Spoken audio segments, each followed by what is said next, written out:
Welcome back to Joe Stunner Boxing. I want to talk about Devin Haney because, look, I predicted that Brian Norman Jr. would knock him out. Okay, and I thought Brian Norman had a lot of momentum. He was in the ascendancy. His confidence was extremely high. Whereas Haney, of course, has been knocked flat. Well, he got up actually. I say knocked flat. He actually got up and showed a lot of bollocks against Ryan Garcia, but ultimately lost. And he also looked absolutely terrified against Ramirez in his subsequent fight. So I was thinking Haney is, I don't know about shot, but certainly on the way down. Looks like his confidence is in a bad place. Can get shaken and wobbled. Was on the floor 3 times against Garcia. I'm thinking, no, I think, all things considered, at this particular point of their respective careers, I think Haney is on the way down and Brian Norman Jr. should get him. Well, we know what happened. Haney floored Brian Norman in the second round, towards the end of the second round. It was not a flash knockdown. It was quite a heavy knockdown. And I think it changed the fight in the sense that psychologically changed the fight, because what we ended up with was a kind of a Brian Norman who was kind of shall we say, a lot more conservative than you were expecting him to be. And you had Devin Haney, who, I mean, I've got to give him credit. From the word go, he looked confident. He looked razor sharp. And with the benefit of hindsight, and of course hindsight is a wonderful luxury, yeah, I did think that it was possible Haney could outbox Norman. I wasn't convinced it would be for 12 rounds. 36 minutes of boxing is a lot of time. But I thought, yeah, he can outbox him, but can he keep him off for the full 36 minutes? Well, he did. Probably because that second round knockdown did rattle Norman and kept him at bay. But a lot of people have been, ragging on Devin Haney for some time now. They don't like him, okay? And they've been forced to sort of eat a bit of humble pie. Don't forget, Norman Jr. was 28 nearly was undefeated. Haney himself is undefeated. He's now 33 wins and 15 KOs, no draws, no defeats. And people will say, well, yeah, but what about the Garcia fight? Well, all right, let's talk about the Garcia fight. Garcia came in 3.5 pounds, 3.75 pounds, whatever it was, overweight. This was a WBC title fight. Okay, he came in overweight, and Haney said, I'll fight you anyway. He got smashed up and beaten up very badly. And then, of course, Garcia failed a PED test. All right. Now, he came in overweight, over 3 pounds, and he failed a PED test. And yet people are hating, if to use the modern vernacular, I don't like the word because it's misused, but they're giving a lot of criticism, shall we say. A lot of very biased criticism, okay, towards Haney. Look, the guy comes in 3 pounds overweight and says, I'll give you $1 million per pound, I think it was. You can understand a fighter saying, okay, I'll do that, rather than cancelling the fight and then the fans lose out and, he's fighting for the belt, don't forget. And he could do that, but he didn't. He said, I'll fight you, which to me is a laudable thing, a very decent thing, a decent attitude to have. Had he realised that Garcia was cheating, and he was cheating, he knew damn well what he was doing. He failed a PED test. Him and his team knew the score.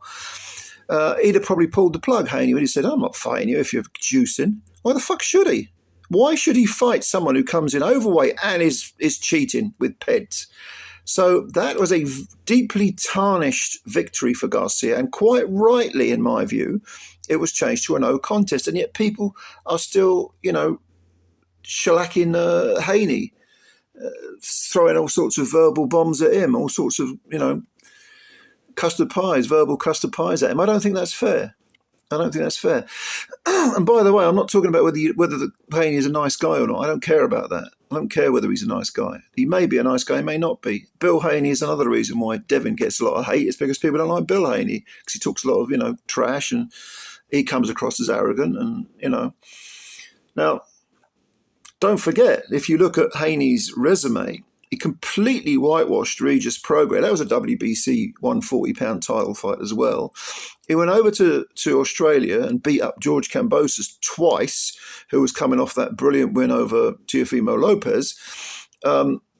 He beat Vasyl Lomachenko. A lot of people thought Lomachenko won that fight. If you think that, that's fine. That's absolutely fine. Got no problem with you thinking Lomachenko won. But it was a tight fight. It wasn't the great. It was for the undisputed title as well. And give Haney some credit. He's ducked no one. He's ducked absolutely no one. And if you think Lomachenko beat him, that's fine. But it was a close fight. It wasn't everyone uses this word robbery again and again and again. Robbery. No, just because a fight is, just because one guy gets a decision over another guy, and there's a bit of controversy about it. It could have gone either way. It's a load of shit to say, oh, it's a robbery. I'm so sick to death of hearing that stupid word. Most people haven't got a clue what a boxing robbery is. Robberies do happen. You want a robbery? Look at Jack Catterall against the Scottish fellow. What the fuck's his name? You know what I mean. That was a robbery. Look at Robin Reed versus Fenotka. That was a robbery. They do happen. But close fights, even if you think someone won by 2 points and the other guy gets it, you can say, well, I just don't agree with that. But a robbery is not a fucking robbery. People need to understand that words have meaning. Some people need to fucking grow up as well and stop, whining and bitching like a load of fucking, little girls who've just had the head pulled off their dolly, And if you look at the build-up to Haney's undisputed title at lightweight, to become undisputed in any division is a great achievement. But he beat Gamboa, he beat Linares, he beat Jojo Diaz. This isn't a bad resume he's got. It's a good resume. It's a very good resume. And I think it's a lot of bullshit to sort of say, well, just because you don't like the guy, to sort of try and belittle him. I don't like that. And again, I don't know Devin Haney. I'm not ever going to meet him. Even if whether I liked him or disliked him, it wouldn't change my opinion one iota of this particular point I'm making in this video. The guy is a lot better still than a lot of us thought he was, myself included. And he's clearly got a lot left. You can say, well, Norman was exposed somewhat. He's only 25 years old, Norman. He can come back. And yeah, to some degree, he was exposed as someone who lacked a bit of imagination, a bit of variety in his come forward work. It was a bit of sort of rinse and repeat, do the same thing. And yeah, you could see that. That's why I said in my preview that I thought having Devin Haney could outbox Norman. I picked Norman to win, but there was never any question that because of his style, which is very sort of straight up and down bread and butter, that Haney could win rounds. Of course he could win rounds. Now, if you look at who Haney has got as far as other champions goes, he's quite capable of becoming undisputed in a second weight division, a second division of the original 8, lightweight and now welterweight. And he looked very, very strong, very powerful, very, very healthy at 147, Devin Haney.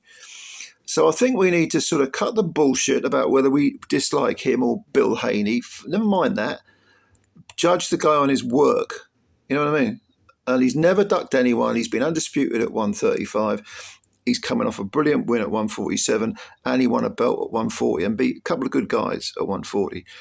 So I say, in praise of Devin Haney, he could be a fucking arsehole out of the ring. I don't know and I don't care. But in the ring, credit where it's due, all right? I like to think that on this channel, we're intelligent enough to separate the personality from the work. So what do you think? Do you agree with me? Do you disagree with me? If you disagree with me, that's absolutely fine. Leave your comments below and explain why you disagree with me. And yeah, thanks very much for listening in. And if you did like this video, please hit the like button and subscribe to the channel if you're new as well, because we've got videos coming at you every day. All right, ladies and gentlemen, thank you very much. I'll catch you later. Bye for now.